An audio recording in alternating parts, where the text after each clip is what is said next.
Alrighty, everybody, welcome back to Mission Minded here with Aria Woods on WSU 93.7 FM, your fire station. So it is time for Culture Chat, and today is February 1st, 2016, which marks the beginning of Black History Month. Black History Month originated in 1976, and 40 years later, this month is still being celebrated and observed in countries other than America. Black History Month, or National African American History Month, is an annual celebration of achievements by Black Americans and a time for recognizing the central role of African Americans in the U.S. history. The event grew out of the Negro History Week, which was the brainchild of noted historian Carter G. Woodson and other prominent African Americans. Since 1976, every U.S. president has officially designated the month of February as Black History Month.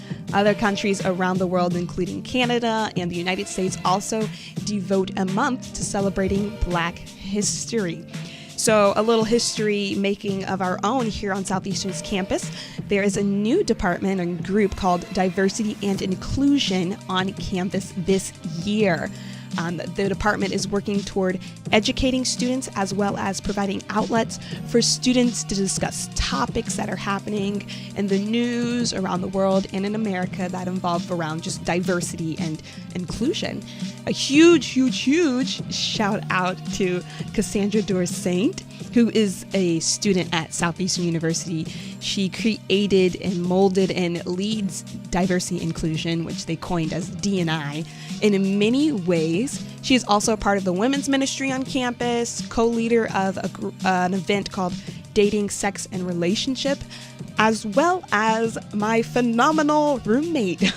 So I guess you could say I'm a little biased about her, but she's an amazing woman of God. She's definitely motivated and she makes things happen. She takes actions. So if you're on campus, be sure to look out for events happening every week to celebrate and commemorate the history of events for Black History Month.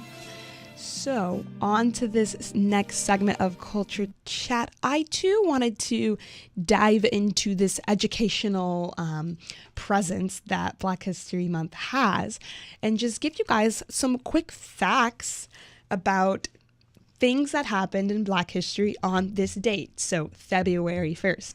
So the first one is in 1902, Langston Hughes. He was a huge poet and author. He was born in 1902 on February 1st. He's very well known during the Harlem Renaissance, and he does lots of poetry and writings. So you can definitely check out some Langston Hughes poems. And who knows, maybe later down the month in the show, I can pop one out for you guys so you can take a listen. In 1926, as I said before, Carter G. Woodson, who is the father of Black history, he initiates Negro History Week. So at first, Black history was just commemorated and acknowledged and celebrated just for a week. So eventually that was turned into a month, but we have Carter G. Woodson to thank for that. So thank you, Carter G. Woodson. Up next, we also have in 1960 on this day, we had the first sit-in. So Black college students staged a sit-in in a segregated lunch counter in Greensboro, North Carolina. This was the beginning of the historic sit-ins of the 1960s. So again, this is just so hard for, I think, us as Americans to understand because, this seems like so long ago. And I go to lunch with all my different culture friends, from every different nationality and don't think twice about it. But really, we have to thank and remember these people, these even students in the 1960s who were demonstrating these sit-ins. And I think a great movie that depicts this would be The Butler. So if you haven't seen The Butler, I would suggest it. They depict this very well, where the main character's son begins to become an activist, and he actually does the sit-in, and you get to just see it, and it's amazing, and to see how much they worked to get us to where we are now. And then finally in 1990, Ida B. Wells, reformer who first gathered statistical records of lynchings in the U.S., was commemorated on a postage stamp. So these are all amazing things that happened this day just a couple of years back. More than a couple. But it's just cool to think that, here I am today talking to you guys on the radio, and we're all celebrating all the amazing things that these people have done for America. So here's a little personal anecdote in here, my own correlation with all of this. Being African American myself, I would have to say growing up, I loved learning and reading about Black history. And, February was always a cool time to learn new things. But my favorite thing to learn about was the Harlem Renaissance. And like I mentioned earlier, with Langston Hughes being born today on 1902, he was very, very involved in the Harlem Renaissance. I think that is why I'm so heavily connected with expressing myself through art form now. So I actually have something I want you guys to check out and listen to. It's a audio passage from history.com highlighting the time where African Americans flocked to northern cities in the 1920s and created a new and social cultural landscape. So again, you're listening to Mission Minded with Arya Woods on 93.7 FM, and here is a little bit more about the Harlem Renaissance. Enjoy. For many, the 1920s evokes images of flappers and speakeasies. But for one group of Americans, the decade was also one of rebirth. It was known as the Harlem Renaissance. For the first time, African American writers, artists, and musicians won renown for their contributions to world culture. Their goal? To find outlets for group expression and self-determination as a means of achieving equality and civil rights. When World War I broke out, American factories experienced a shortage of workers. Many Black Americans living in the South saw this as their chance for a better life. They migrated in droves to northern cities, such as Chicago, Detroit, and New York. The New York City neighborhood of Harlem, in particular, attracted a large number of African American artists and intellectuals. It wasn't long before Harlem became the epicenter of an artistic explosion. Works produced during the Harlem Renaissance appealed not just to Blacks, but crossed over to white audiences as well. The musical Shuffle Along, written by and starring African Americans, became a smash hit on Broadway. I'm just wild about Harry, and Harry's wild about me. Langston Hughes was among the period's most famous writers. Known for his folksy humor, he was nicknamed the O. Henry of Harlem. Other writers included Countee Cullen, James Weldon Johnson, and Zora Neale Hurston. Great artists also emerged on the Harlem scene, such as Aaron Douglas and Augusta Savage, who opened her own studio and taught sculpture to other African Americans. And then there were jazz legends, among them Duke Ellington, Bessie Smith, and Cab Calloway.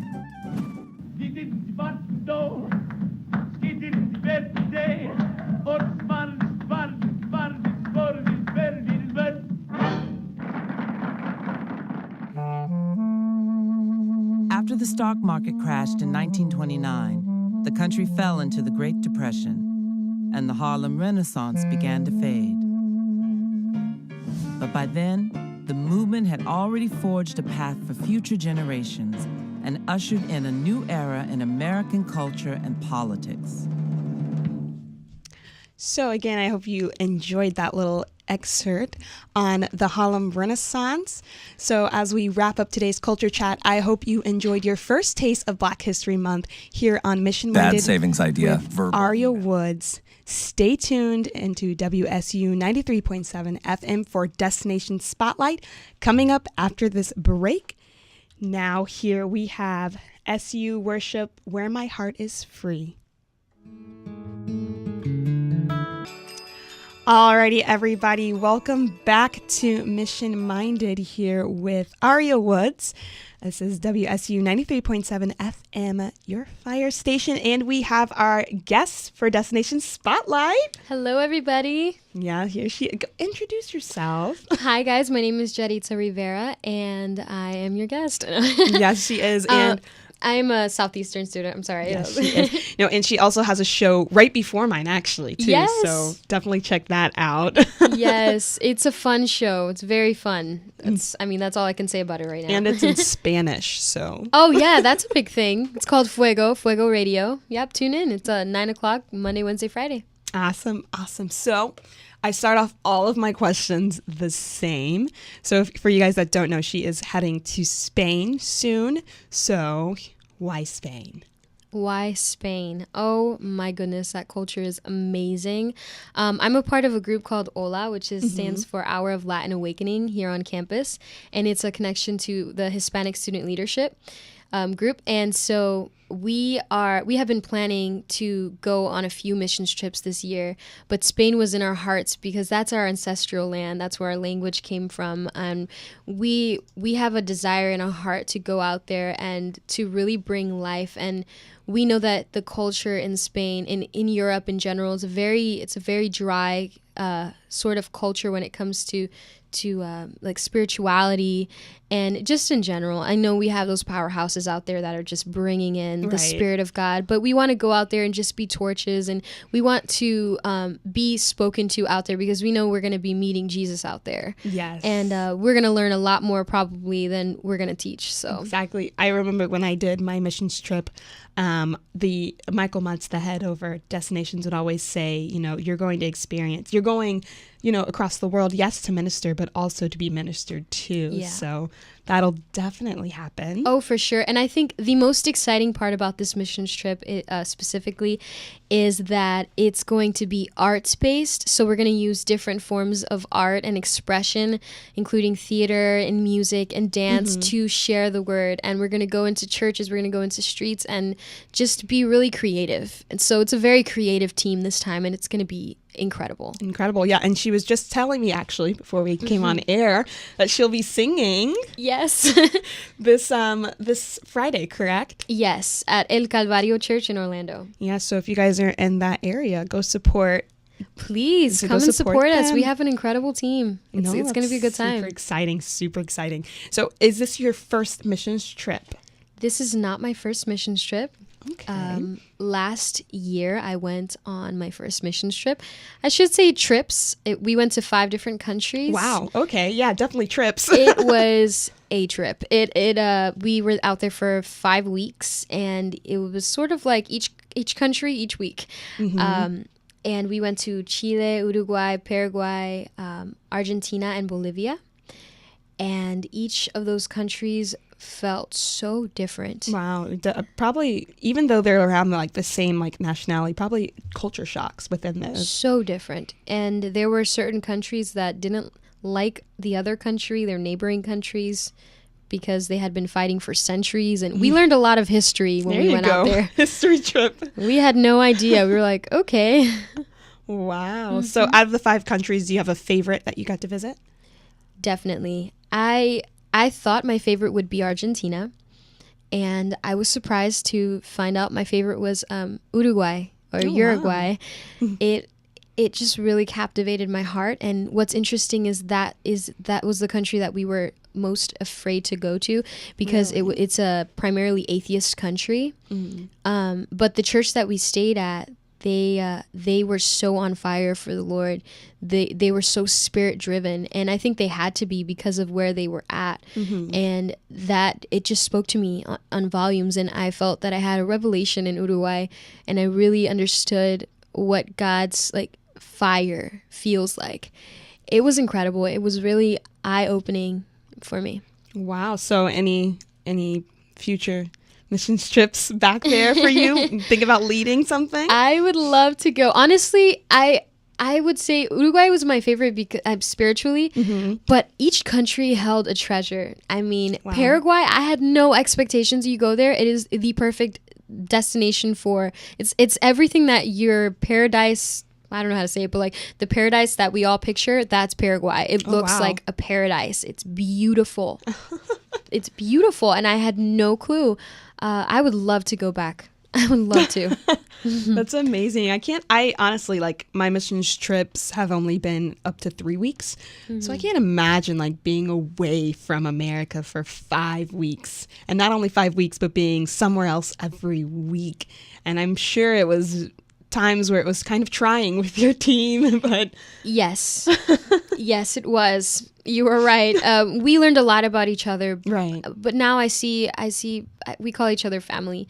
I see them out in the school and we have this connection. And Awesome. it's crazy. We spent so much time together. A lot of times I had to stay in the same bed with 2 other girls. And we really gained a sisterhood and a trust between each other, a bond that nothing can break. And it's because we were all vulnerable out there, and we got to serve together, and we got to serve each other out there. Awesome. No, how amazing is that? Wow. Guys, Hola trips. Go. Go Hola! Go Hola. So again, we are on Mission Minded here with our Destination Spotlight, talking about Spain and Hispanic countries. We will be right back after this message. So stay tuned to WSU 93.7 FM. Eastern's 10th annual film festival is just around the Alrighty, everybody, welcome back to Mission Minded here on WSEU Radio.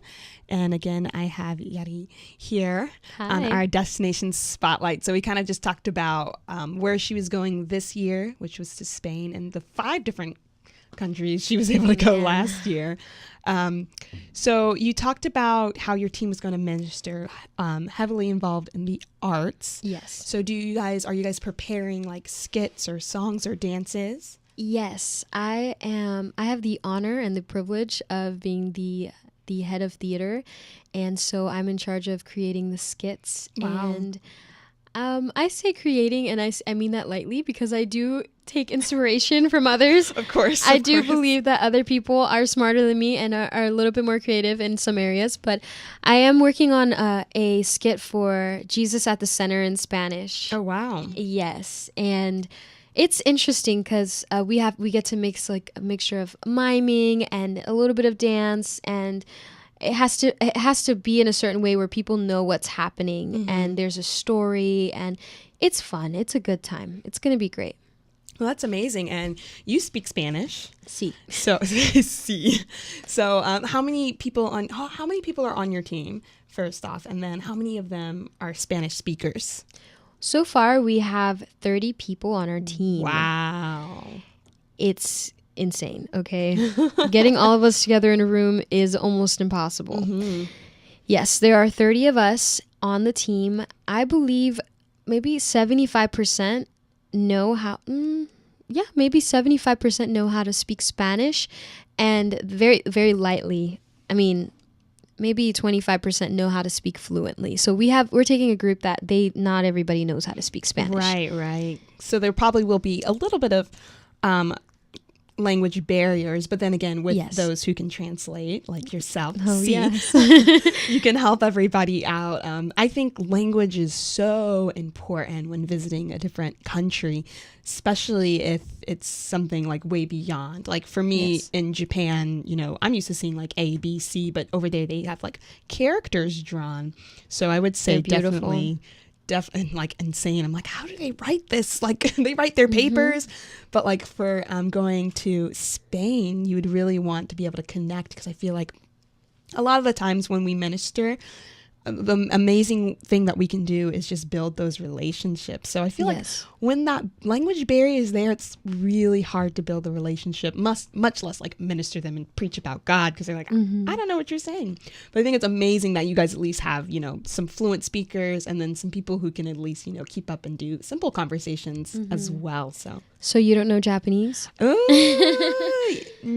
Chotto. I only know a little bit. I'm actually studying now, but cool. it is a process. It's like the learning of alien language almost. Yes. It's nothing like I'm used to. So awesome. So awesome. So for your trip as well, Europe is so like foreign to me. I've never been Same, to never Europe. been. Oh, okay, so this will definitely be huge for you. Yes. And because Spain is so beautiful, and for a lot of people it is a vacation spot, we're going out there with a single focused mind, and that's for the people. We will be able to, of course, 3 weeks in this country, we will be able to see how beautiful everything is. But the bulk of this trip, if not most, all of it, this trip is all about ministry. It's all about going out there, ministering to the people, and we want to go out there and serve and humble ourselves and just be obedient to what God wants us to do out there. For sure. And like, again, that's amazing that you even said like being focused on your trip, because there's so many times I feel, especially for us young students, I love picking on us young students, this is a perfect opportunity to travel and enjoy ourselves. But if we're not going with that mindset of, I'm here to spread the gospel of God's word, we'll get caught up in, how many pictures I can get or how many likes I can get in front of this amazing cathedral or something. So if we're not going in with that mindset of I'm here to work for God, it can easily become vacation time. Yes. Or it can easily become about us. It can be a selfish time. I'm uncomfortable. I wish the food was better. I learned a lot on the last trip about that. We were uncomfortable a lot of times. A lot. We were woken up. Is that proper English? See. We were woken up at like 4 a.m. to ride buses to different countries, and it's really not about our comfort. It really isn't about our comfort. It is about going out there and doing the best that we can do with the short amount of time that we have. For sure. Christianity, not about comfort. No. There's tons of missionaries who have been plucked out of their comfort zone. And I feel like a perfect way for all of my mission-seeking students out there, a perfect way to like mentally prepare yourself for a trip would be to talk to a missionary. A lot of times they never imagined they would be in this country, or they're not in the most comfortable housing. My missionary was from Jacksonville, Florida, and he's been in Japan for probably up to like 8 years now. But he was telling me, we talked about this previously on another episode, how in Japan they have like the holes in the ground. And they call them squatty potties because that's where you use the bathroom. They're real. Yes, they are real. And he was telling me how uncomfortable it was because they didn't have Western toilets in his first apartment there. And he's like, I was so uncomfortable, but I was like, you know what? Suck it up.